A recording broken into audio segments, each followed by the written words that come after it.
purpose of my talk today is primarily to speak to those who sense that there is something deeply wrong in the Catholic Church. If we compare what the Catholic Church was like in its 2,000-year past as opposed to its present state, we know that there has been some profound transformation. No one would deny that the changes of Vatican II have brought about very, very impressive and deep changes. What is presently known as the Catholic Church in the view of people in the world does not profess the same dogmas and moral teaching, does not have the same liturgical practices, and does not have the same essential disciplines as the pre-Vatican II Church. In this talk, I will explain what is wrong, the causes of these problems, and what a Catholic ought to do during these times. Let us look first at the present condition of the Catholic Church as opposed to its condition before the Second Vatican Council. First, there is the loss of faith and the loss of unity of faith. One of the most striking contrasts is the loss of faith among Catholics. The virtue of faith is not a mere feeling about God, but it is an intellectual assent to truths which are revealed by God and proposed by the teaching authority of the Catholic Church.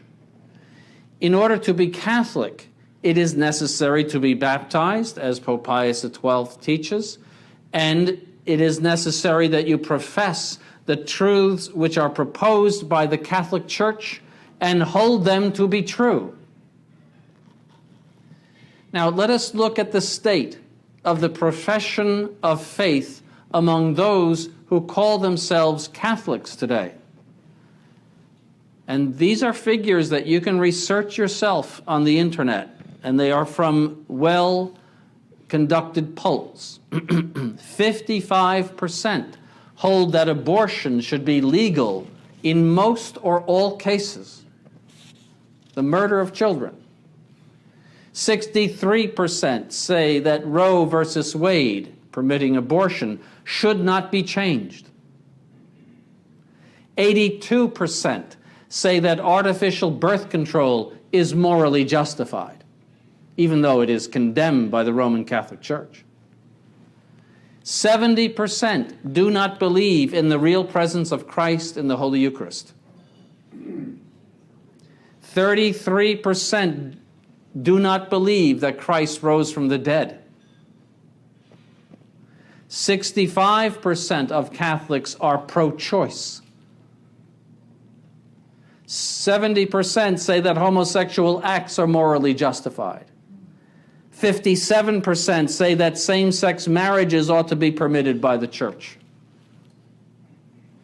54% think that living together before marriage is not sinful.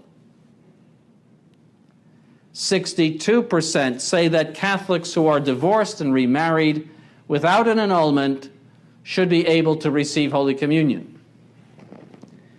49% say that marrying again after divorce without an annulment is not a sin. 4 in 10 Catholics have lived with a romantic partner. And to bring yet more evidence of the change that has taken place, the dogmatic and moral change, let us see some of the things that have been said recently by what is seen to be Pope Francis by the Catholic world and the world in general. On July 29th, 2013, when asked about a homosexual priest, or someone allegedly homosexual with a boyfriend, working in the Vatican, what he thought about that, he said, "Who am I to judge?" On October 1st, 2013, he said, proselytism is solemn nonsense. It makes no sense. Proselytism is the effort by the Catholic Church to convert people to Catholicism, which has been done for all centuries at the command of Christ, going therefore teach ye all nations, baptizing them, and so forth. He says that's nonsense. We need, he says, to get to know each other, listen to each other, and improve our knowledge of the world around us. He said also, I believe in God, not in a Catholic God. There is no Catholic God. It's a quote. On November 24th, 2013, he said concerning Muslims, we must never forget that they profess to hold the faith of Abraham, and together with us they adore the one merciful God who will judge humanity on the last day. As if we worship the same God as the Muslims who deny the Holy Trinity, who deny the divinity of Christ, and who say that Christ did not really die on the cross. It's in the Quran. On March 5th, 2014, he said the church should support civil unions, meaning of those living together and also of homosexuals. He said we have to look at different cases and evaluate them in their variety. On March 10th, 2014, Cardinal Dolan of New York said, quoted Pope Francis, so this comes from Cardinal Dolan, that the Catholic Church should not dismiss gay marriage, but should study it. On April 23rd, 2014, he told a woman on the phone in Argentina, he called her from his own cell phone, and told her that she was divorced and remarried for 20 years of remarriage. And he told her it's okay to take Holy Communion, saying a little bread and wine does no harm. And on June 29th of that same year, 2014, he said communists are closeted Christians. On October 5th, 2014, he said the world has changed and the church cannot lock itself into an alleged interpretation of dogma. On October 9th, 2014, he said, but God does not exist. Do not be shocked. So God does not exist. There is the Father, the Son, and the Holy Spirit. They are persons. They are not some vague idea in the clouds. This God spray does not exist. The three persons exist. On December 2nd, 2014, he compares Islamic terrorists to Christian fundamentalists. Christian fundamentalists are people who hold to the traditional faith. He has constantly criticized them and called them Pharisees and all sorts of other names. He said, we have our share of them, meaning the fundamentalists. All religions have these little groups. March 15th, 2015, he said, what happens to that lost soul? Will it be punished? He's referring to people who die in the state of mortal sin. He said, there is no punishment but the annihilation of the soul. All the others will participate in the beatitude of living in the presence of the Father. The souls that are annihilated will not take part in that banquet. With the death of the body, their journey is finished. So that means those who die in the state of mortal sin do not go to hell, but they are just annihilated, which is a heresy. On July 9th, 2015, he denied the miracle of the multiplication of the loaves and fishes, saying, he, meaning our Lord, takes a little bread and some fish, he blesses them, and then gives them to his disciples to share with the crowd. This is how the miracle takes place. It is not magic or sorcery. With these three gestures, Jesus is able to turn a mentality which discards others into a mindset of communion and community. And we can imagine this now. We can imagine how they kept passing the loaves and fishes from hand to hand until the food reached those who were the farthest away. Jesus managed to generate a current among his followers. They all went on sharing what was their own, turning it into a gift for the others. That is how they got to eat their fill. Incredibly, food was left over. They collected it in the 7 baskets. Whereas the traditional teaching concerning that miracle is that Christ, through his divine power, reproduced the bread and the fish.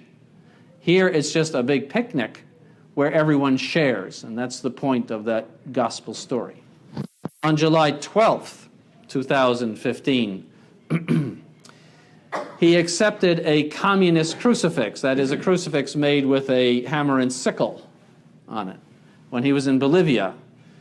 And when asked about it, he said, "I understand this work. For me, it wasn't an offense.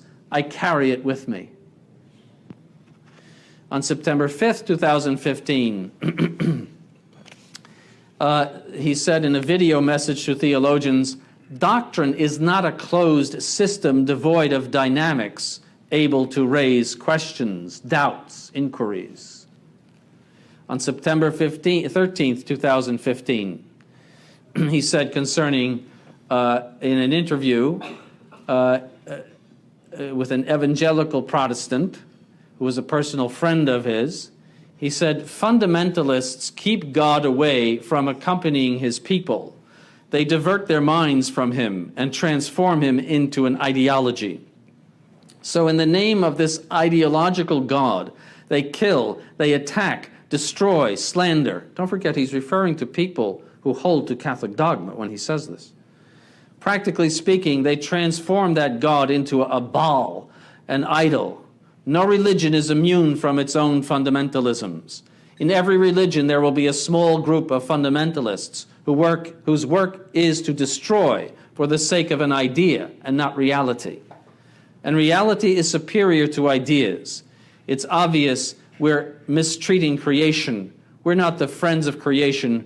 We treat her sometimes like the worst enemy. September 24th, 2015.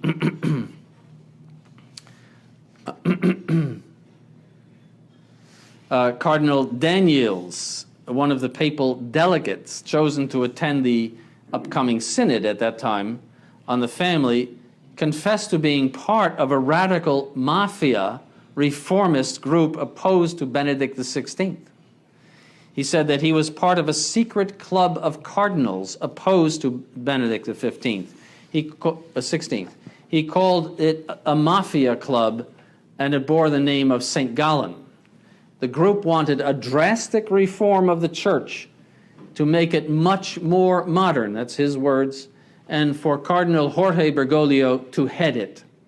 The group, which also comprised Cardinal Walter Casper and the late Jesuit Cardinal Carlo Maria Martini, was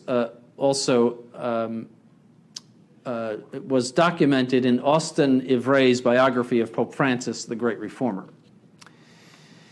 On September 25th, 2015, the openly homosexual actor, journalist, comedian, vocal supporter of same-sex marriage, Mo Rocca, served as a lector, that is a reader, at Pope Francis's Madison Square Garden Mass.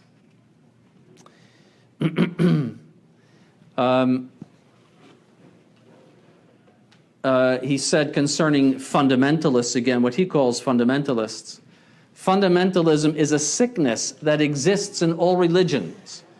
We Catholics have some, not just some, so many, who believe that they have the absolute truth. And they move forward with calumnies, with defamation, and they hurt people. They hurt." And I say this because it's my church, also us, all of us. It must be combated. On December 12th, 2015, he said Catholics should not try to convert Jews.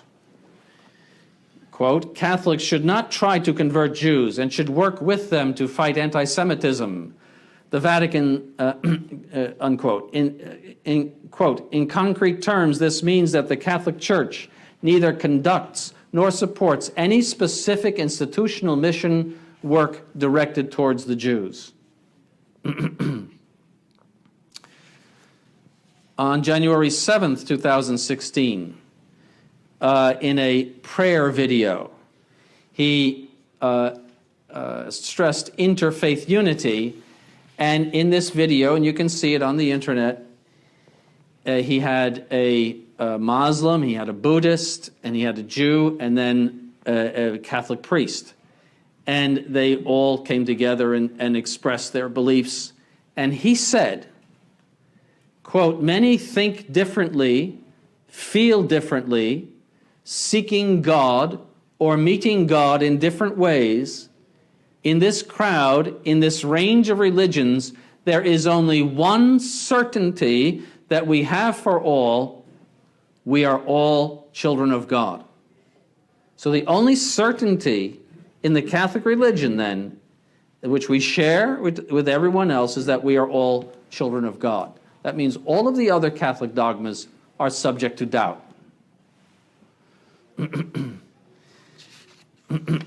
And on January 21st, 2016, a Lutheran group from Sweden was given Holy Communion in St. Peter's Basilica. And on February 18th, 2016, he says that contraception is morally acceptable in regions hit by the Zika virus. And this was confirmed by Father Lombardi, and he said that that contraception, artificial contraception, is permissible in certain cases. It's absolutely condemned by Pope Pius XI and even by Paul VI. So that is the present condition of the Catholic Church. That is, of those who profess to be Catholics and those who profess to be the Catholic hierarchy. And so my point is that there have been tremendous changes in dogma and morals since Vatican II. I mean, imagine Pope Pius XII saying the things that we just heard from the mouth of Bergoglio. And just yesterday, he said that cases of divorce and remarriage will be judged case by case, whether they can receive communion or not. So now let us look at the decline of the life signs of the Catholic Church since the Council. When Pope Pius XII died, the life signs of the Catholic Church were very, very strong in 1958. Now, these figures are from 1965, which is the close of the Council, most of them, and they can be verified. You can look for them if you want, to show you the general decline of the life signs of the Church since the Council.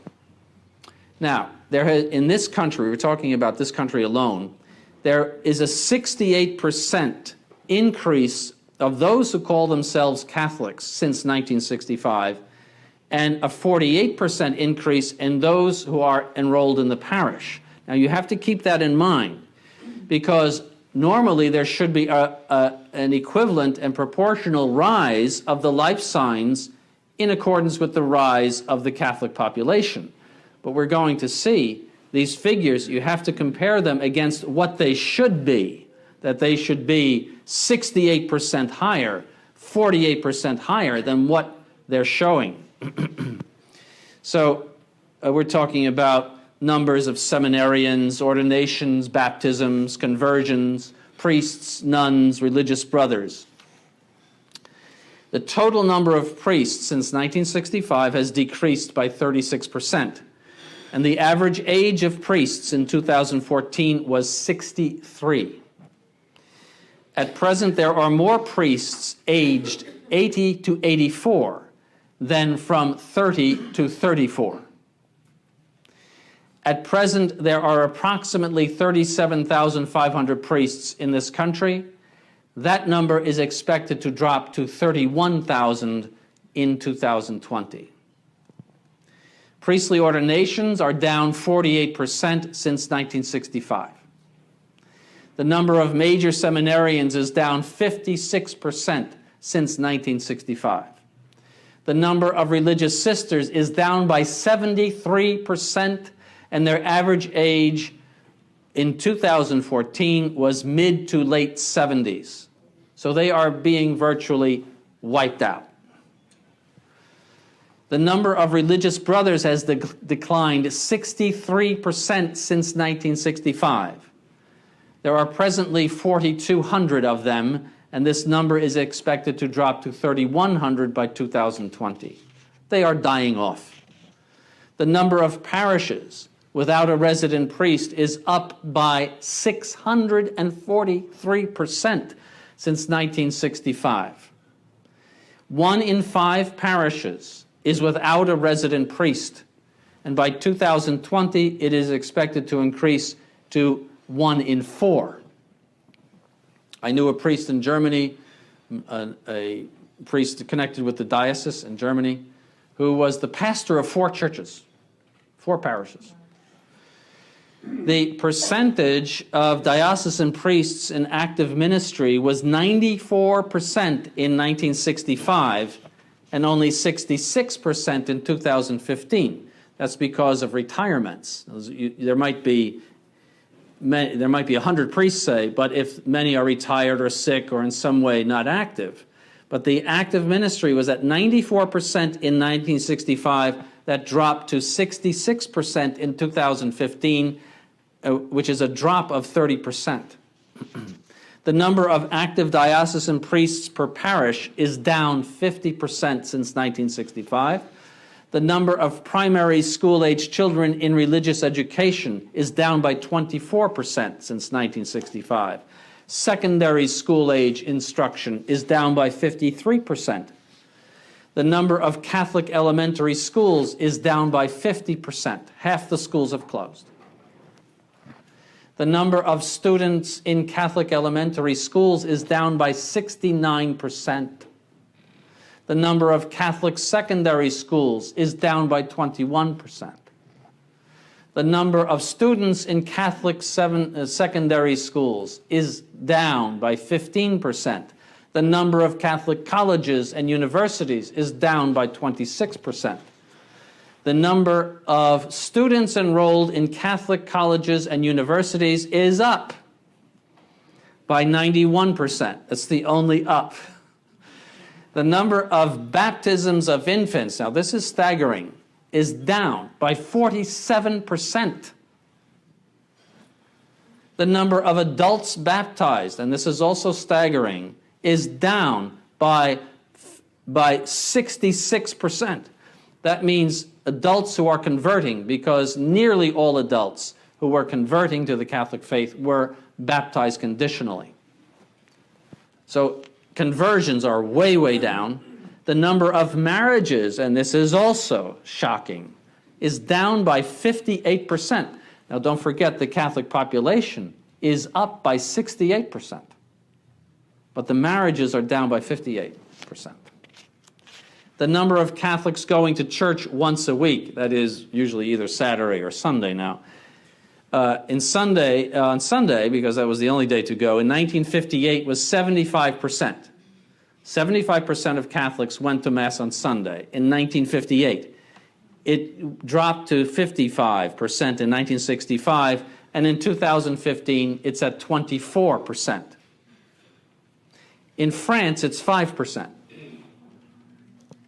Europe has figures that are far, far worse than what I'm telling you.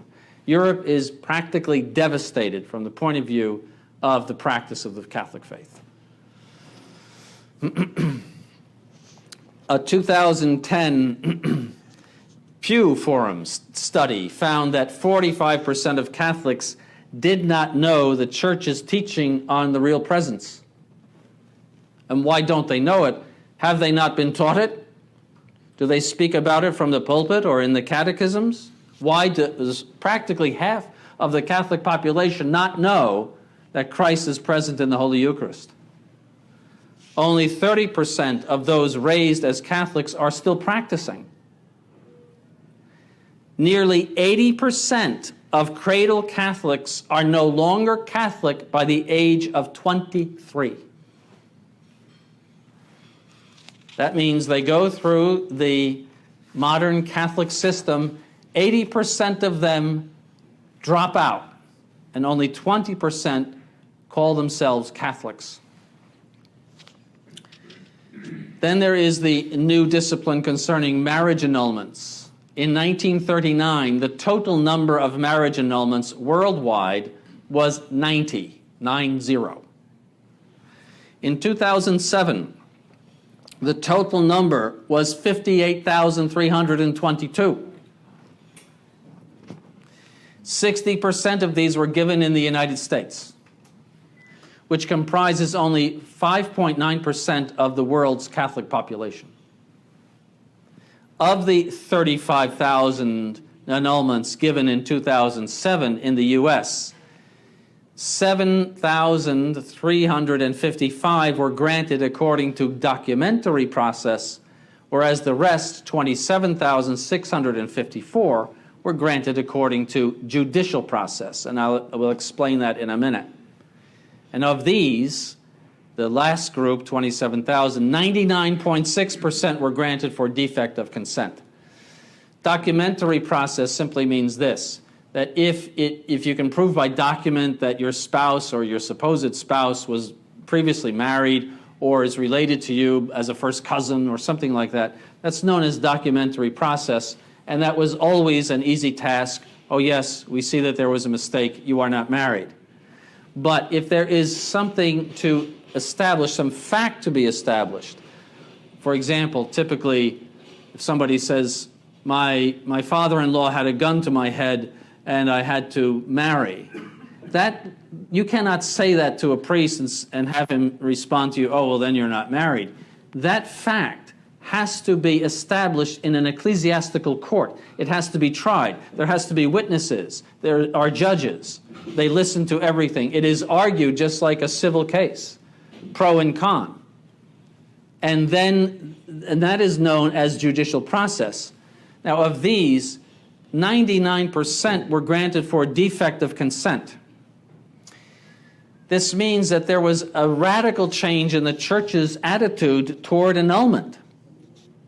Before Vatican II, a marriage annulment was something extremely rare. We saw only 90 worldwide in 1939. An annulment is a declaration by the Church that because of some intrinsic defect in the marriage contract, the marriage never actually took place. Of course, such an event would be very, very rare and would have to be proven either by document, as I said, or by judicial trial, but whereby certain facts would be brought to light and tried for their truth in an ecclesiastical court.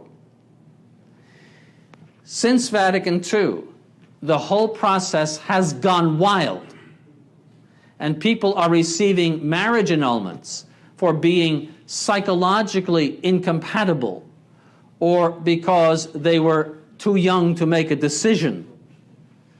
Now, if they can say that in 99% of the cases, what married couple would not say at a certain point in their lives, we are psychologically incompatible?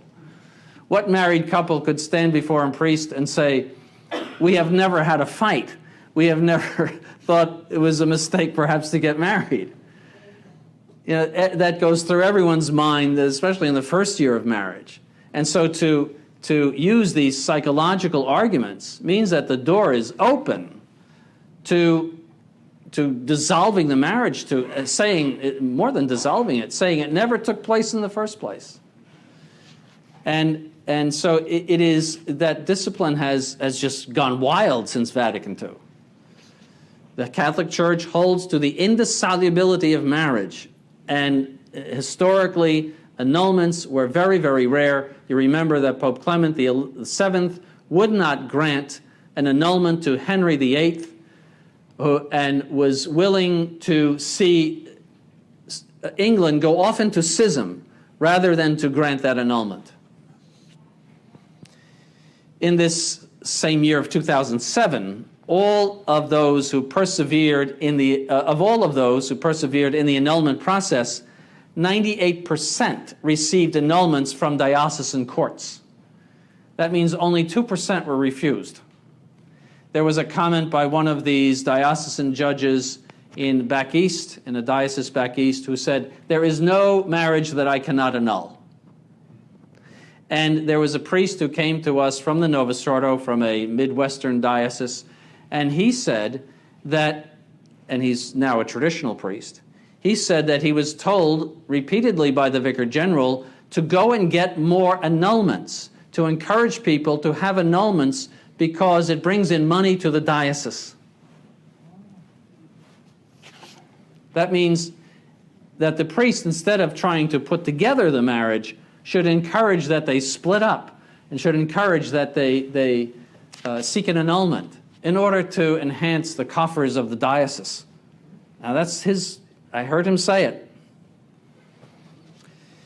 Then there is a new liturgy. One of the most noticeable changes of Vatican II is the liturgy. The Catholic Mass of the centuries has changed abruptly into something that resembles a Protestant supper service with all references to particularly Catholic doctrines purposely stripped out of it. If you look at how they constructed the new Mass, it has become a generic Christian liturgical service. It is man-centered and people-centered. And if any of you have witnessed it, you know that that's true.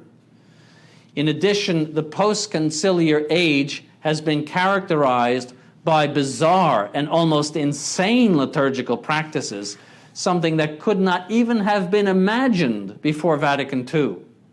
Masses involving clowns, balloons, bizarre music, dancing, and many, many other events that happen regularly throughout the world. I saw a video once of one of these masses. It was a Halloween mass, and the person that was distributing communion was in the costume of the devil, with horns and tail, everything. And you could talk about those things for hours. They're all over the world. They happen constantly. Things that are weird and sick happening in our sanctuaries that were built for the Holy Mass. There has been a true invasion of the profane into the once hallowed Catholic sanctuary, which knew only the very sacred and otherworldly rites of the traditional Latin Mass, Gregorian chant, and other very sacred sounding music. Another liturgical change which is offensive to many Catholics is communion in the hand. Is it any wonder that 70% of those who profess to be Catholic do not believe in the real presence when what purports to be the body of Christ is handed out as if it were a mere bread wafer and treated as such, found on the floor after the new Mass? People taking it home in their pockets. Now, all this brings us to the question of the great apostasy from the faith. Many Catholics, as they consider these phenomena and many other things which I have not mentioned, have asked themselves, has the Catholic Church gone crazy? Never in its long history has it ever acted in this way. To the contrary, it has always been very stable in its teachings, disciplines, and liturgical practices, and has always uplifted man to great heights of sanctity and even to great heights of culture and civilization. It has always drawn people to its fold by this stability, by this changelessness, which human beings naturally associate with God and with the church that he has founded. Continuity is essential to the Catholic Church. The Catholic Church is making the claim that it and it alone is the church which Christ founded. It furthermore makes the claim, based on the promises of Christ found in sacred scripture, that it is assisted by the Spirit of God, the Holy Ghost, the Spirit of truth, the third person of the Blessed Trinity. in the preservation and the teaching of the truth and in the making of laws, both disciplinary and liturgical. This is why we believe in the Catholic Church, because of that assistance. If this promise of Christ to his church is true, then the evidence of this assistance would be both an infallibility of doctrine, that is, an absolute continuity of doctrine, both dogmatic and moral, and an indefectibility of the institution, both with regard to its endurance through time, despite persecution, and with regard to its changelessness in respect to all of its essential elements. We are not saying that the Catholic Church can never undergo any change. We're saying that it cannot undergo any essential change. It does respond to different needs of different times in its disciplines. But these are never essential changes. The church can never change essentially, just like a tree that grows. Yes, becomes bigger and responds to winter, summer, fall, etc. But it never undergoes essential changes. Consequently, the church's absolute continuity in all of its essential elements, which are doctrine, liturgy, and discipline, is a necessary consequence of its assistance by the Holy Ghost in fulfillment of the promises of Christ. So my point is, the changelessness of the Catholic Church is an effect of this assistance of the Holy Ghost and is a sign of its truth. If it were to lose this continuity, it would be a sign that it does not have the assistance of the Holy Ghost, and that consequently it is not the church founded by Christ. Those who have retained the Catholic virtue of faith in these times are implicitly aware of this need of continuity, and for this reason they are deeply troubled to see what is happening to the Catholic Church and wonder what they ought to do about it. In the second epistle to the Thessalonians, chapter 2, verses 3 and 4, St. Paul speaks about a great apostasy from the faith. Now the context is this. He's speaking to the Thessalonians who are saying the second coming of Christ will be shortly, in a few days or a few years. He's saying, no, you're all wrong. That certain things have to happen before the second coming of Christ. And listen to what he says. And we beseech you, brethren, by the coming of our Lord Jesus Christ, and of our gathering together unto him, that you be not easily moved from your sense, nor be terrified, neither by spirit, nor by word, nor by epistle, as sent from us, as if the day of the Lord were at hand. Let no man deceive you by any means, for unless there come a revolt first, and the man of sin be revealed, the son of perdition, who opposeth, and is lifted up above all that is called God, or that is worshipped, so that he sitteth in the temple of God, showing himself as if he were God. Remember you not that when I was yet with you, I told you these things. Now, what is the meaning of this revolt that he refers to, or in Greek, apostasy? In general, the fathers of the church and the commentators of sacred scripture all through history say that it refers to a general falling away from the faith toward the last times. And you see that St. Paul connects it very tightly with the Antichrist, the man of sin, the man of perdition. Listen to the Catechism of the Council of Trent, written in the mid-1500s. The sacred scriptures inform us that the general judgment will be preceded by these principal signs, 3 principal signs: the preaching of the gospel throughout the whole world, a falling away from the faith, and the coming of Antichrist. So 3 things. When that catechism was written, none of those things had taken place. Now, two have taken place. The preaching of the gospel to the whole world, which was accomplished under the reign of Pope Pius XI, and the falling away from the faith has been accomplished. The next is the Antichrist.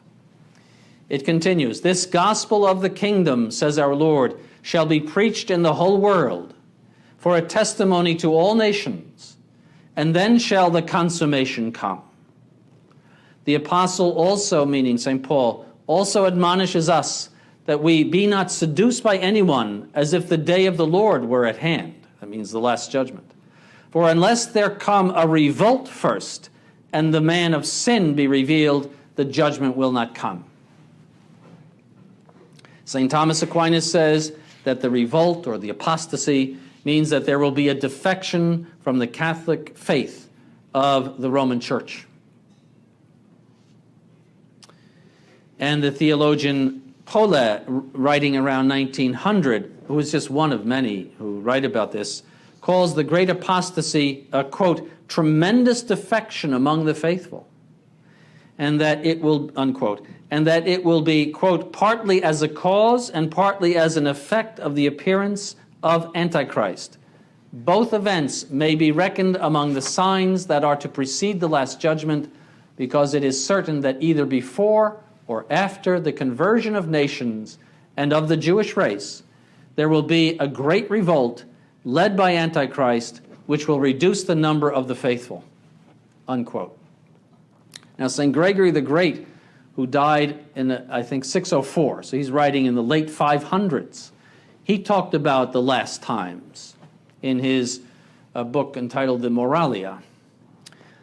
And he, first of all, says that the hierarchy will defect. Listen to what he says, quote, "The church is, as it were, destroyed on every side and undone in her weak members, when those very ones that seemed strong are brought to ruin, when the crown is taken away from the head. That is, when the rewards of eternity are neglected even by those set at the head," unquote. He makes reference to the bottomless pit mentioned in the Apocalypse chapter 20, verse 3. Listen, this is St. Gregory the Great. Quote, "The last days of Holy Church should be denoted when, persecution increasing, she is forced to bear the undisguised voices of heretics, when those motions of their hearts, which they now cover up with the depths of their thoughts, they then disclose in the utterance of error made manifest. For now, as it is said by John, the dragon is imprisoned and held fast in the bottomless pit." That's the quote from the Apocalypse. "Because the wickedness of the devil is hidden from sight in their crafty hearts. But as is there said, the dragon shall be brought forth out of the bottomless pit. Because whatsoever is now covered over from fear, then against the church openly out of the hearts of the wicked is all that serpent's venom brought to light." He says, "The weak will fall from the faith."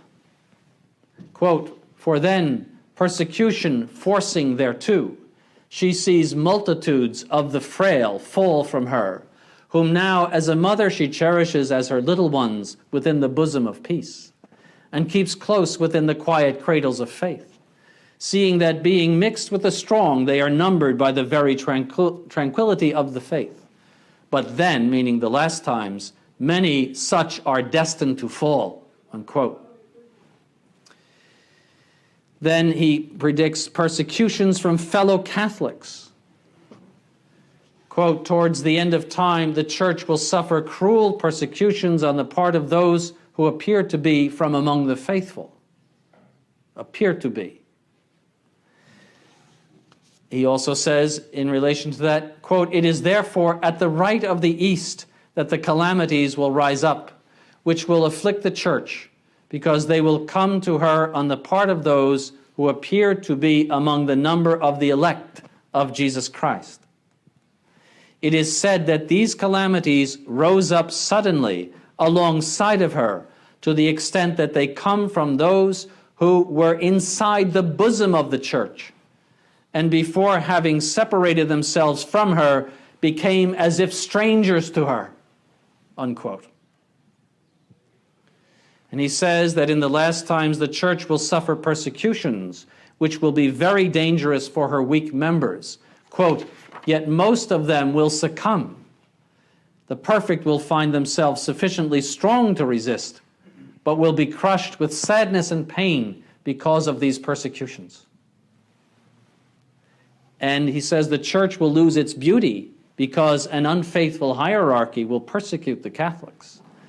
Quote, when those who were accustomed to behave with exactitude and fidelity concerning the management of exterior things which had been confided to them, meaning the hierarchy, turn against the elect of God in order to persecute them with violence, it is true that the skin of the church has lost its beauty and its brightness of justice and has contracted the blackness of iniquity, unquote.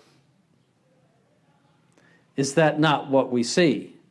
The church disfigured by the blackness of iniquity. And it was predicted by St. Gregory the Great in the 6th century.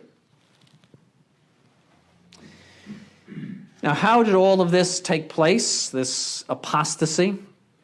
How did a church which remained changeless for 2,000 years suddenly go wild, repudiating its past, and embrace these new doctrines? How is it that so many of those who lay claim to the name Catholic do not profess the truths which the Catholic Church teaches? The answer lies in the heresy of modernism. In the latter part of the 19th century, there arose in the Church a movement of heresy known as modernism. Its goal was to transform the Church in such a way that it would be in conformity with the modern world, which was the goal of Vatican II, the expressed goal of Vatican II. All things were subject to the general law of updating in conformity with the modern thinking. Doctrines, disciplines, liturgy, apologetics, scripture, church history. St. Pius X, who reigned from 1903 to 1914, saw the grave dangers of the heresy and termed it the synthesis of all heresies. And he said this, quote, there has never been a time when this watchfulness, referring to his own duty, of the supreme pastor was not necessary to the Catholic body, for owing to the efforts of the enemy of the human race, there have never been lacking men speaking perverse things, vain talkers and seducers, erring and driving into error. It must, however, be confessed that these latter days have witnessed a notable increase in the number of the enemies of the cross of Christ, who by arts entirely new and full of deceit are striving to destroy the vital energy of the church and, listen, as far as is in them lies, utterly to subvert the very kingdom of Christ, meaning the Catholic Church, that is the kingdom of Christ on earth. Utterly to subvert it. He said this in 1907. He continues that we should act without delay in this matter is made imperative, especially by the fact that the partisans of error are to be sought not only among the Church's open enemies, but what is to be most dreaded and deplored in her very bosom, and are more mischievous the less they keep in the open. We allude, venerable brethren, to many who belong to the Catholic laity, and what is much more sad, to the ranks of the priesthood itself, who, animated by false zeal for the Church, lacking the solid safeguards of philosophy and theology, nay, more, thoroughly imbued with the poisonous doctrines taught by the enemies of the Church, and lost to all sense of modesty, put themselves forward as reformers of the Church, unquote. He continues, nor indeed would he be wrong in regarding them as the most pernicious of all the adversaries of the church. For as we have said, they put into operation their designs for her undoing, not from without, but from within. Hence, he continues, the danger is present almost in the very veins and heart of the church, whose injury is the more certain from the fact that their knowledge of her is the more intimate. Moreover, they lay the axe not to the branches and shoots, but to the very root, that is, to the faith and its deepest fibers. And once having struck at this root of immortality, they proceed to diffuse poison throughout the whole tree, so that there is no part of Catholic truth which they leave untouched, none that they do not strive to corrupt. St. Pius X pointed out that one of the principal errors of the modernists is that modernism reduced faith to a merely subjective religious experience. In so doing, it ruined the Catholic notion of the virtue of faith. Faith is not a trust in God, as the Protestants make it, or some subjective religious experience, but is instead a very unemotional assent of the intellect to truths which have a divine guarantee. How do we know that these truths come from God? Because the Catholic Church proposes them through her infallible magisterium. How do we know that the Catholic Church is from God? For a number of reasons. First, we know that Christ intended to found a church and that it would last until the end of time. He said, "Behold, I am with you all days, even to the consummation of the world." These words of Christ indicate that the church would survive his apostles and that it would endure until the end of time. Consequently, the church of Christ must be somewhere upon the earth. Second, we can identify this church by comparing the organizations which claim to be the Church of Christ to the church which Christ intended. These characteristics of the Church of Christ go under the heading of the 4 marks of the church. That is, 1, holy, Catholic, and apostolic. Only the Catholic Church meets the criteria, the others do not measure up. Third, Roman Catholicism corresponds to all of the truths of natural religion. That is, those truths which are obvious to us from reason concerning the nature of God and morality. So it upholds all of the natural law. Fourth, the Roman Catholic religion teaches doctrines which are holy and has never taught a single doctrine which is contrary to revelation or good morals. Its moral code is the highest of any religion on the face of the earth. It is the only religion on earth to not permit divorce and remarriage. Fifth, Roman Catholicism fulfills all of the aspirations and hopes of mankind concerning the living of a virtuous life on this earth and the attainment of eternal happiness in heaven. And sixth, the Catholic Church has proven itself to be the true Church of Christ because of its wondrous life, inasmuch as it has preserved sacred doctrine for centuries without the slightest deviation, has withstood persecution by its enemies, and has emerged therefrom with greater vigor, and has propagated itself with amazing speed, strength, and perseverance, despite obstacles which, from the natural point of view, were insurmountable. These and other signs which point out to anyone who approaches the Church with a reasonable mind that the Catholic Church, and it alone, is the true mouthpiece of God, and that its testimony concerning God must be heeded.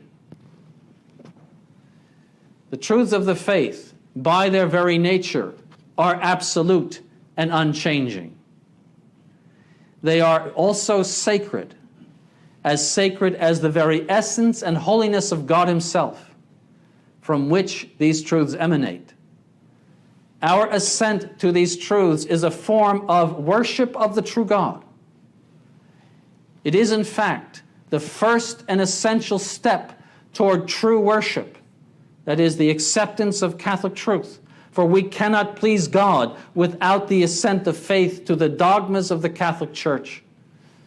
St. Paul said, without faith it is impossible to please God. Our Lord said to Pilate, for this was I born, and for this came I into the world, that I should give testimony to the truth. He therefore declares the importance of adhering to truth, because it is the motive of his coming into the world. The assent of faith to divine truth, therefore, is the first step toward our redemption, and without it there is no redemption, no sanctification for us. Our Lord had to die because of divine truth. The Jews said to Pilate, we have a law, and according to the law, he ought to die because he made himself the Son of God. It's in St. Matthew. The Catholic Church, being guided as it is by the Spirit of truth, the Holy Ghost, has always understood the importance of teaching the truth and of adhering to it as an essential part of its mission. For this reason, the Catholic Church has always been perfectly consistent in its teachings and has always guarded the purity of faith by the condemnation of heresy and the ejection of heretics from the Church. Read the history of the Church. In so doing, it has always preserved the unity of faith, which is one of its essential unities. Indeed, the most basic of its three unities, which are unity of faith, unity of government, and unity of worship. That means that every Catholic who lays claim to the name Catholic must profess the same truths, the same faith that is proposed by the Catholic Church for all ages. It has a sameness throughout all time and in all lands.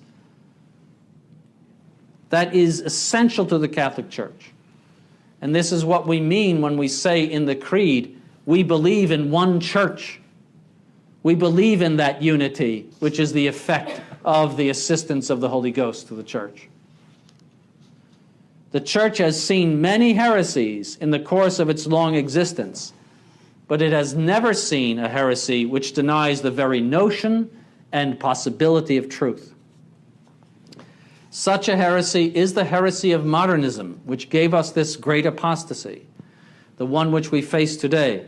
It goes under many names: relativism, subjectivism, skepticism, pluralism, call it what you want.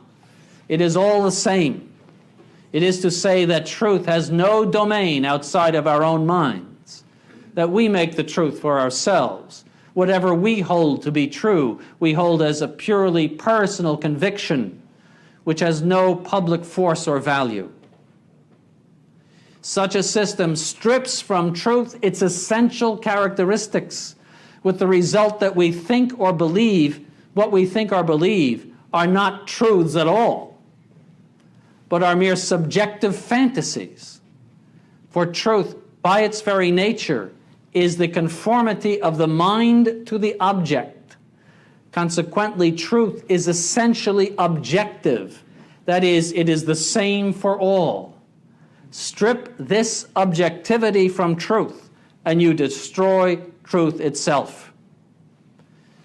Owing to this objectivity, truth by its very nature rejects and destroys what is against it. That is, whatever contradicts it. So to say God exists, for example, rejects and destroys the opposite proposition, God does not exist. Those two things cannot remain in the mind unopposed. The one rules out the other. By analogy, light by its very nature excludes darkness, and a light which does not exclude darkness is no light at all. Because the faith concerns religious truth revealed by God, its objectivity is all the more enhanced, since its certitude is absolute and unalterable. Adherence to the truths of the faith, therefore, is a worship of God, a recognition of His truth as pertaining to His divine essence. Consequently, the recognition of the objectivity of His truth is an essential part of divine worship. That is to say, in a word, that the Catholic faith is not some mere personal conviction, not some internal experience of God, but is divinely revealed, absolutely certain, and thoroughly objective truth, which must be accepted by all under pain of eternal damnation.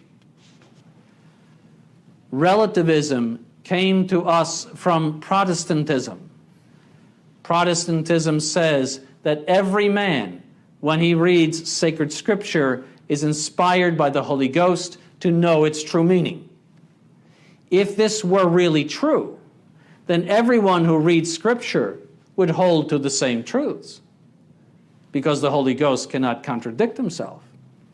But the opposite thing occurred with Protestantism. For as many Protestants there are interpretations of sacred scripture.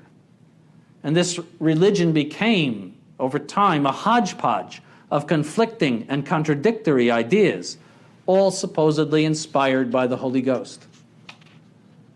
From this insanity came the idea that truth is merely a personal thing, and that no one can impose his own truth on someone else. It is also necessary in this system to respect another's truth, however different from your own. By the 18th century, this pernicious doctrine of relativism of truth became the mainstream of popular thought, even among some Catholics. The idea gained traction in the 19th and 20th centuries, especially as man cared less about religion and more about money and inventions. It fit the modern world perfectly. Modernism made a system out of the relativization of truth, saying that by reason we cannot know for certain any religious truths, and that all religion proceeds from a subjective religious experience. Vatican II set out to conform the Church to the modern world. This conformity took place principally by the relativizing of Catholic dogma, by applying the absurdity of Protestantism to the structures of Catholicism, which were built to radiate divine and utterly objective, absolute, and unchanging truth to the whole world. The great Basilica of St. Peter's was built for Catholic truth. It was not built for relativistic modernism. And if they were to build a St. Peter's today, what would it look like? This relativization of Catholic dogma took place in the form of ecumenism, which says that non-Catholic religions have value in the order of salvation, indeed are means of salvation. Why is this so? Because according to the tenets of relativism, the Catholic Church has no right to impose its creeds and dogmas upon others, but only to display them as if in a tent at a public fair, as one of many paths to God. From what has been said, it is clear that ecumenism, which is the result of Vatican II, is a dogma killer and a faith killer. It destroys the essence of divine truth because it destroys its objectivity. All of the effects of Vatican II can be seen in this relativization of truth. The present condition of the Catholic Church is a reality because in its veins has been injected this relativization of truth. The new Mass is the effect of ecumenism, since it eliminates from so-called Catholic worship anything that is offensive to Protestants. There is among the Novus Ordites no longer any unity of faith. We pointed this, you can believe whatever you want with impunity. in the Novus Ordo religion. Religious liberty is also a natural consequence.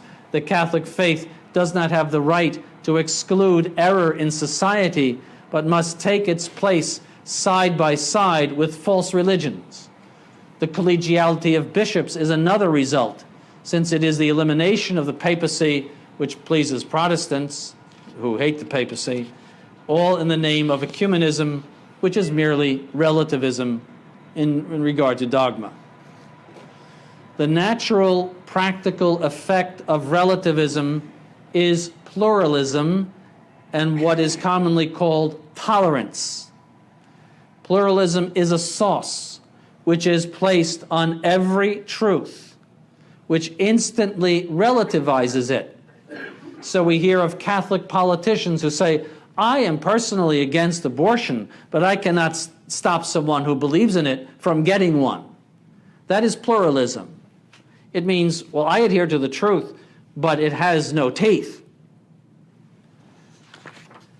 Tolerance is considered the greatest virtue today, the highest form of charity. You have to tolerate everything, by which we approve of, or at least permit everything in the name of relativism.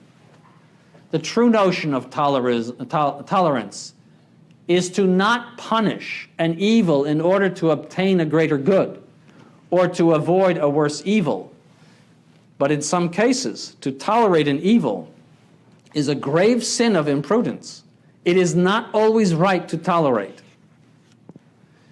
We understand from what I have said that the modern world has a new God and a new religion, that of relativism. It has one simple dogma: there is no objective truth.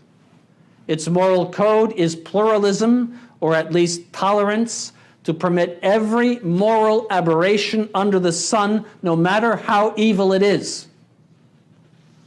We are presently witnessing relativism in action by the approval of sodomitic marriages. Relativism demands that society approve of it. It is only consistent with its principles. Because the sin of Sodom is so obviously contrary to everything decent and basic in human beings, however, society's approval of this horrid sin shows an almost unbelievable perversion of the human intellect.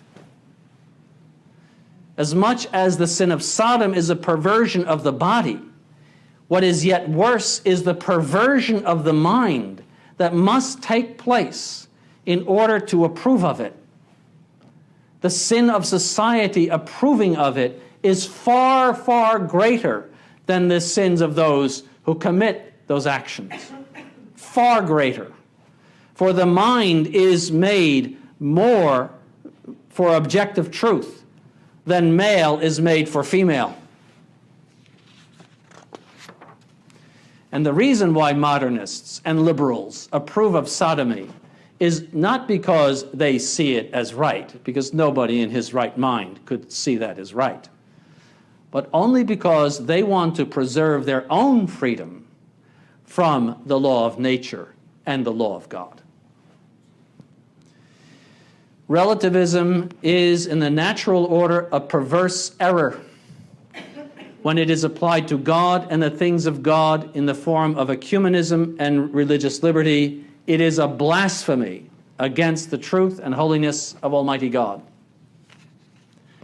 Now, what should Catholics do in reaction to this great apostasy? Excuse me for one moment.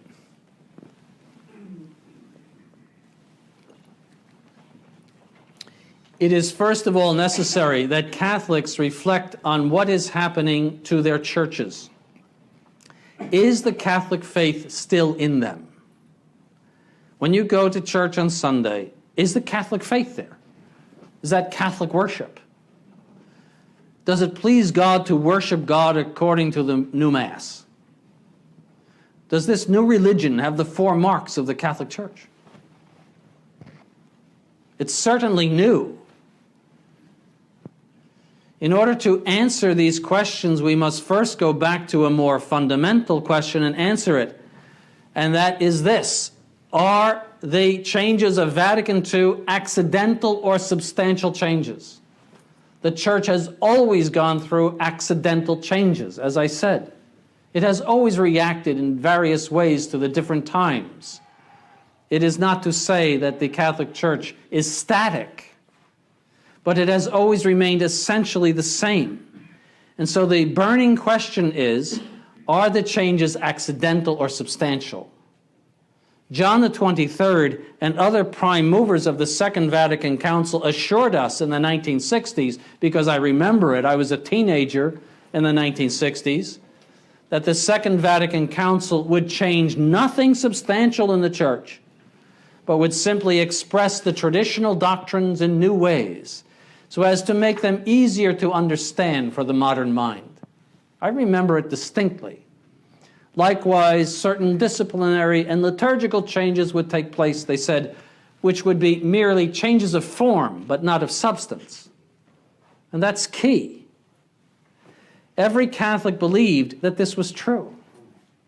As the changes of Vatican II were gradually imposed, they were always coated with this same assertion, that there was nothing substantially new. They said it all the time.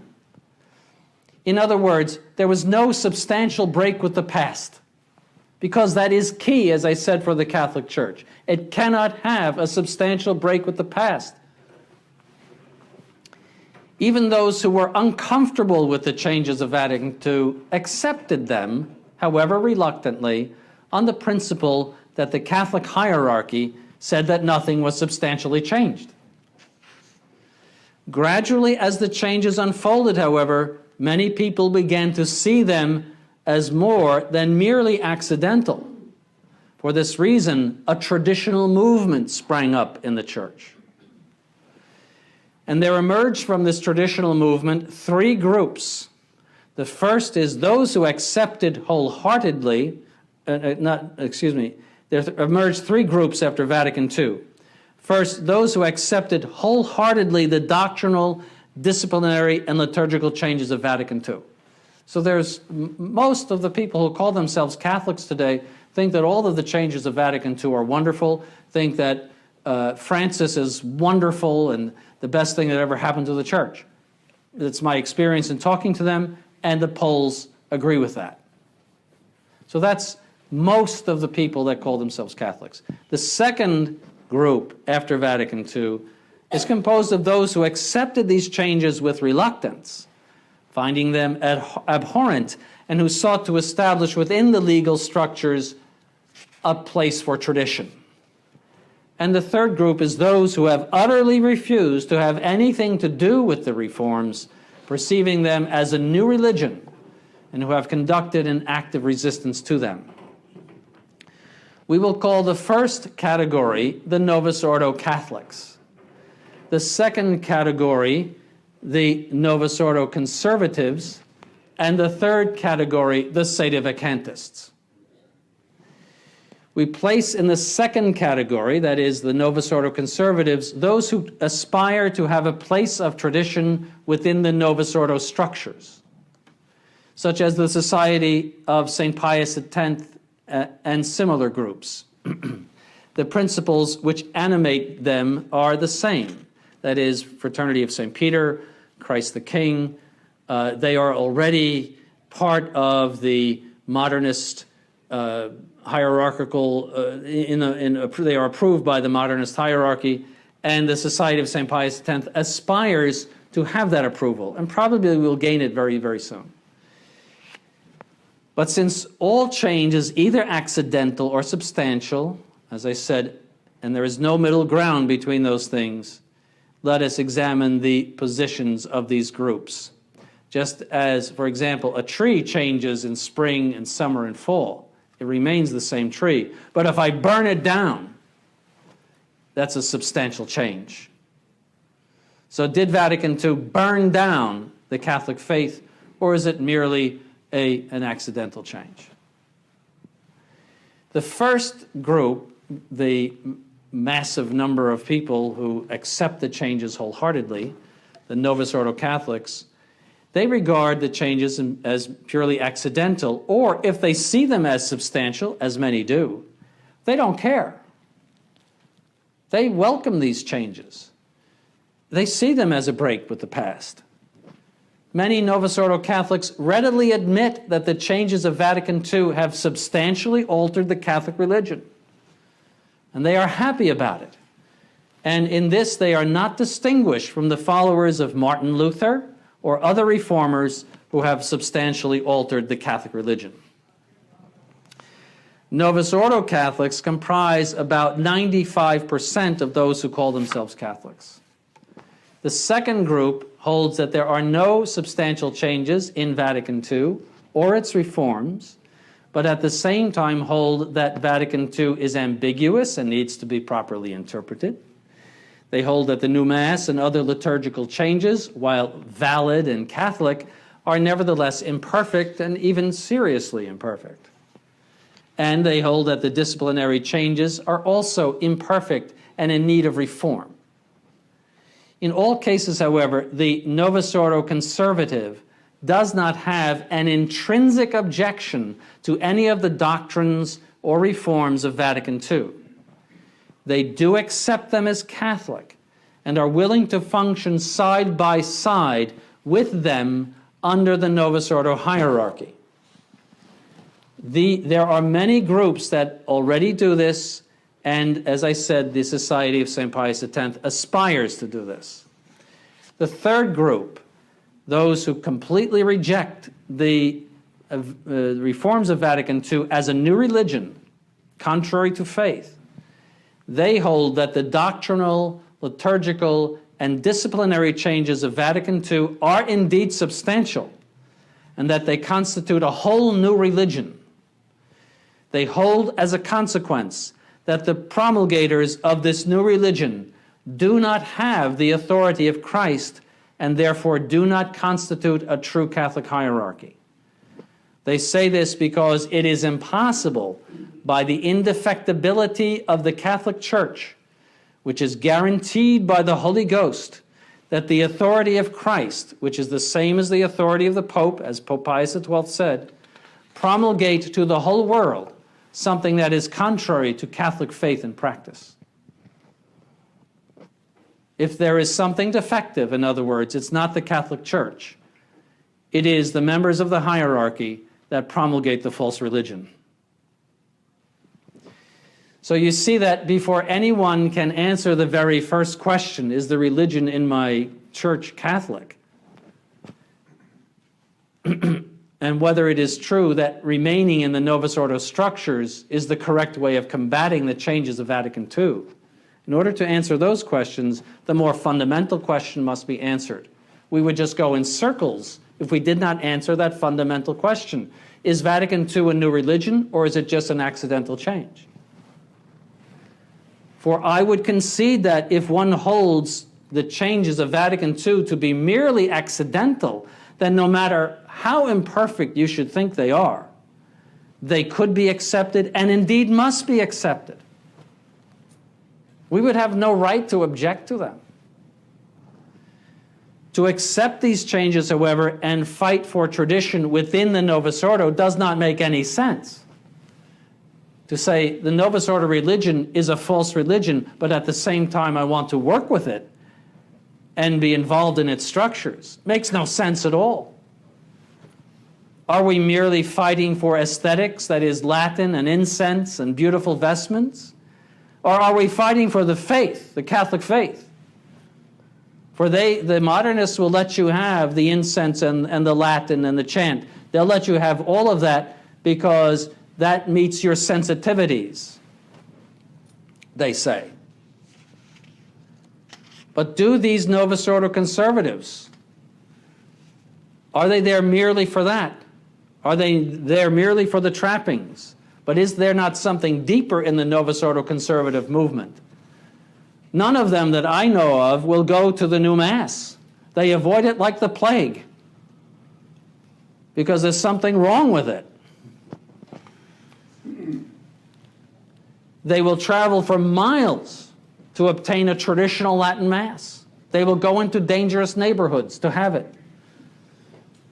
They believe in what they call a hermeneutic of continuity, that is, an interpretation of Vatican II that is in accordance with Catholic tradition. No one has come up with that. It is a mythological God, the hermeneutic of continuity. No one has said this is the key of linking Vatican II to the previous doctrines. No one. But they believe in it. I've talked to them. I've talked to Novus Ordo priests. They believe in this invisible thing that someone will come up with one day, like a unicorn in the forest. After 50 years, no one has figured it out. But they reject the official interpretation of Vatican II, the one that has been given by Paul VI, John Paul II, Benedict XVI, and others. Such positions betray in their actions what they do not admit in their words. Why are the Novus Ordo conservatives rejecting the Novus Ordo? Why are they rejecting the official interpretation of Vatican II? Why do they hold to this dreamy hermeneutic of continuity? It is because they know in their hearts that these are substantial changes to the Catholic religion. They also know that if they admit that they are substantial changes, they must logically become Sedevacantists. But they find Sedevacantism to be something horrid. Hence, they seek to find Catholicism somewhere in the Novus Ordo and try to establish a place in the Novus Ordo, a side chapel of tradition in the modernist cathedral, so that they can lead a Catholic life, so to speak, without the annoyance of the Novus Ordo and the changes of Vatican II. Consequently, in 2007, the traditional Latin Mass was permitted by a Motu Proprio issued by Benedict XVI, not because of the doctrinal problems of the new Mass, but because of, as he said, the sensibilities of some who prefer the traditional forms. In other words, the traditional Latin Mass was permitted for modernist reasons. Novus Ordo conservatives believe in the hermeneutic of continuity, that is, an interpretation of Vatican II and its reforms which makes it compatible with the pre-Vatican II Catholicism. Is the hermeneutic of continuity a real solution, even if it were possible, and even if it were found? No, because the Vatican II popes have already given an interpretation to Vatican II which is entirely unorthodox, such as religious liberty and ecumenism, not only by their words, but by their actions, like John Paul II's kissing of the Koran, which says that God does not have a son. It even says he cannot have a son. The whole ecumenical movement, with its abominations against the first commandment of God, are testimony to the interpretation which the Novus Ordo authorities give to the documents of Vatican II. To devise some sort of Catholic interpretation of Vatican II, if it were even possible, would not solve any problems, since the Catholic interpretation would have to sit side by side with the unorthodox interpretations of the Council. The unorthodox interpretations are already set in stone by the post-Vatican II magisterium and praxis of the Vatican II so-called popes. Hence, the solution for the Novus Ordo conservative is that there be two interpretations of Vatican II, one conservative, the other liberal and unorthodox. Consequently, within one church, there would be an orthodox branch and an unorthodox branch. And that is contrary to the unity and continuity of the Catholic Church. Any Catholic can see that such a solution is not a solution at all. The unity of the Catholic Church, and most especially her doctrinal unity, is an essential characteristic of the Roman Catholic Church. The Catholic Church could never tolerate within its walls two groups who interpret a general council in two different ways which contradict each other. Where is the Spirit of God and the Spirit of truth in such a church? It's just like a Protestant church.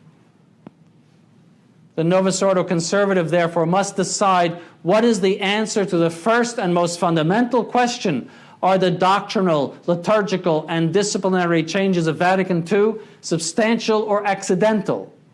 Are they rupture with the past, or are they continuity with the past? If these changes are continuity with the past, then how bad could they be? Why do we need a traditional movement if they can deserve the label of Catholic? The word Catholic is so defined that if you can put that label on the changes of Vatican II, we don't need to do anything about them. We may like them or dislike them, but if they're Catholic, they must be accepted.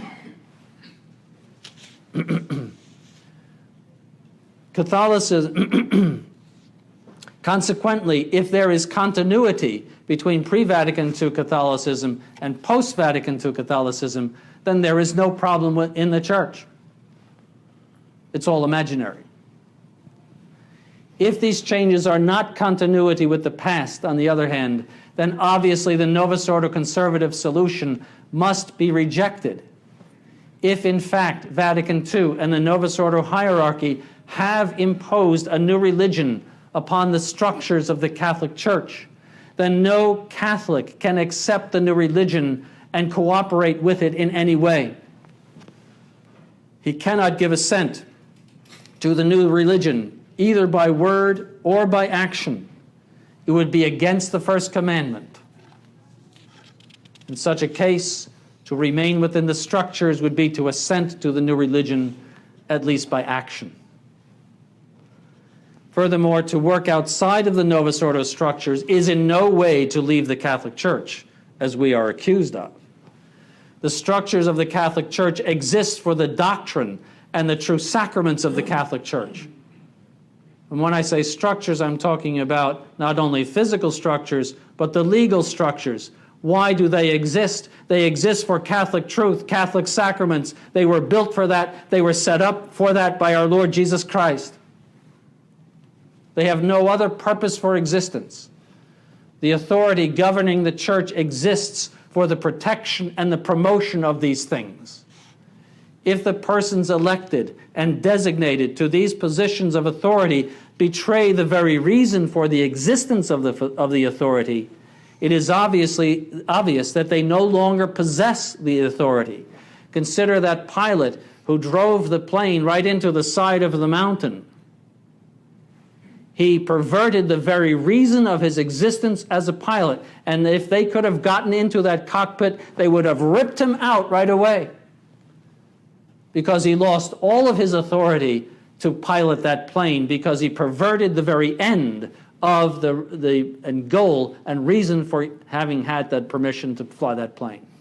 So also, if the Novus Ordo hierarchy is giving us a new religion, they are perverting the very end and purpose of receiving authority.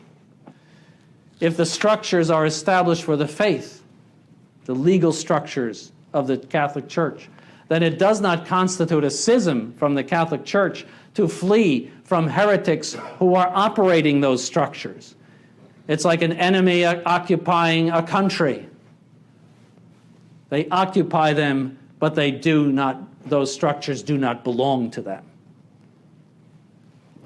By analogy, if heretics take over a Catholic Church building and install heretical rites and doctrines in it, as happened during the Reformation, the only thing to do is to walk out of the building until the Catholic faith is back in it. That's the only Catholic thing to do. There is no spirit of schism in such a case, but only the will to protect oneself from the heretics. In other words, if in fact the Novus Ordo hierarchs are forcing upon the Church a new religion, it is impossible that they enjoy the authority of Christ, since to do so would destroy the very reason of existence for their authority. Hence, there is nothing for the Catholic to do except to flee from the false shepherd. In so doing, they are not in any way exiting from the Catholic Church. To the contrary, they are bearing witness against the false shepherds. As St. Athanasius said, they have the churches, we have the faith.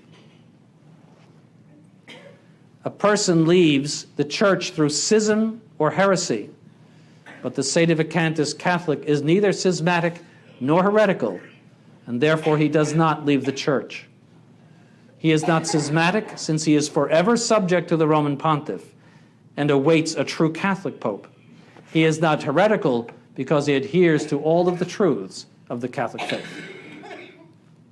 The reason why we must undertake an action outside of the Novus Ordo structures is that, unfortunately, the Novus Ordo hierarchy is in possession of our churches and other institutions, but they do not have authority if they are imposing a new religion. All of these considerations boil down to the essential and most fundamental question: are the doctrines, liturgy, and disciplines of the Novus Ordo religion continuity with the past or rupture with the past? Are the changes of Vatican II substantial changes or accidental changes?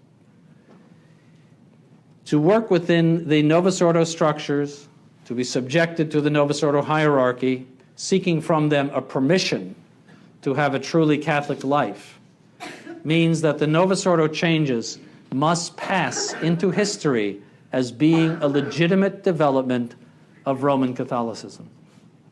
It means that all of the magisterium, so to speak, of the Vatican II popes, so to speak, must be included side by side with that of all the pre-Vatican II popes. That what I read today concerning Bergoglio, what he said, that there is no Catholic God, must stand side by side with the teaching of St. Pius X and St. Pius V and all of the councils of the Catholic Church,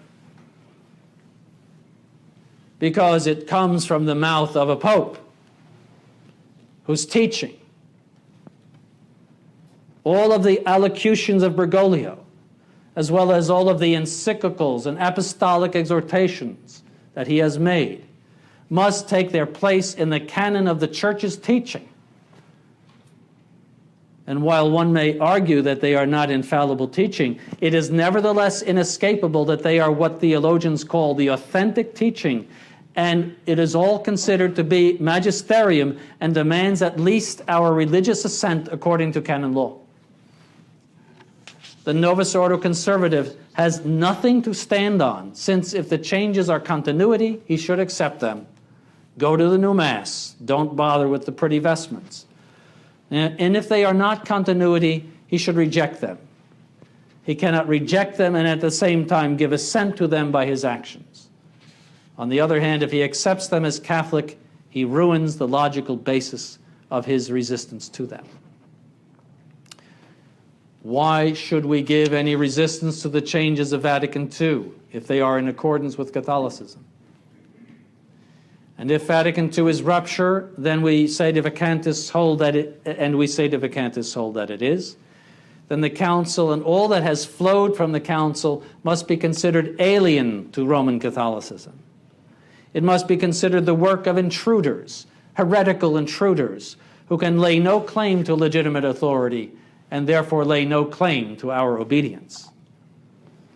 In the history of the Church, whenever a heresy or schism arises, if the hierarchy is promoting it, nearly all the people follow the heretical and schismatical hierarchy.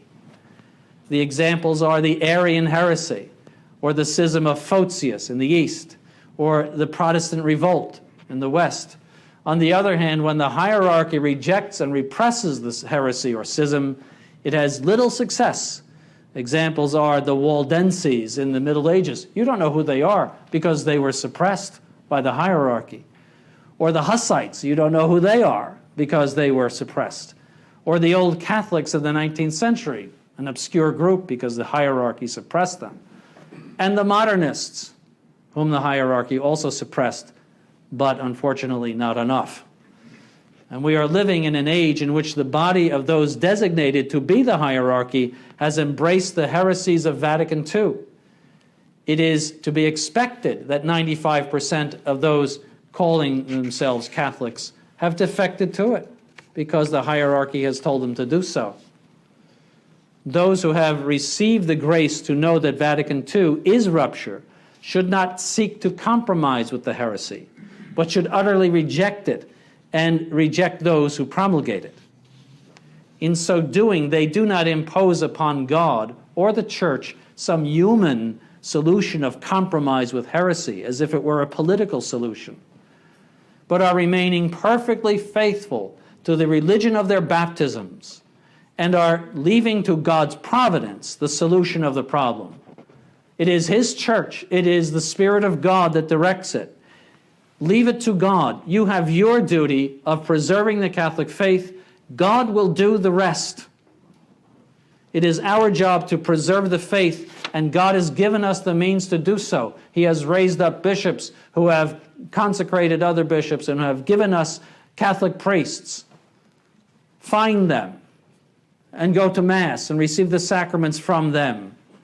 Let us flee the heretics, preserve the faith, and thereby become apt instruments of a true restoration of Roman Catholicism in Catholic structures and institutions. If you read in the book of Judges, in the book of Judges, 30,000 showed up at the call of Gideon to fight the Amorites. God got rid of 99% of them. He took 300. The rest went home. He sent them home, and with those 300, he performed a miracle with them of driving off a huge number of Amorites, because he wanted to show his power and not the power of human beings. And what made him choose those 300 was their aptness, their faith, to be true instruments of God in that. Catholics should, in the practical order, find true Catholic priests who unequivocally and without compromise reject the Novus Ordo religion and the false hierarchy which promulgates it. They should seek the Mass and sacraments and instruction in the faith from these priests and only these priests, and should have no truck with the new religion which we commonly call the Novus Ordo. In so doing, they will preserve the Holy Faith in a time when so many are losing it, and in a time when the forces of Antichrist are gathering strength and organizing themselves, both religiously and politically, into something that will inflict upon the Church its greatest persecution of all time. In summary, I will close. I have shown what is wrong with the post-Vatican II Catholicism, what we call the Novus Ordo religion. I have shown its relationship to the great apostasy predicted by St. Paul and St. Gregory the Great. I have pointed out the origin of this apostasy, which is modernism and the relativization of truth, and I have pointed out what a Catholic must do to flee from the modernist heretic and to unmask the hierarchy which promulgates it as a false hierarchy. Thank you for listening.